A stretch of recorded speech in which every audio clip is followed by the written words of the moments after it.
கடந்து நீ அஞ்சனா தன்மணி தோளில் கழிக்கவே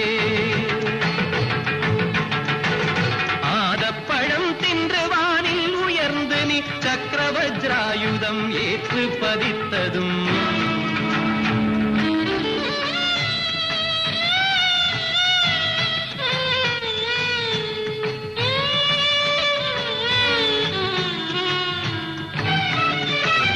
வாயுதேவன் கோபம் கொண்டு மறைந்ததும் பின்னர் திருமூர்த்திகள் பிரத்யட்சமாயதும்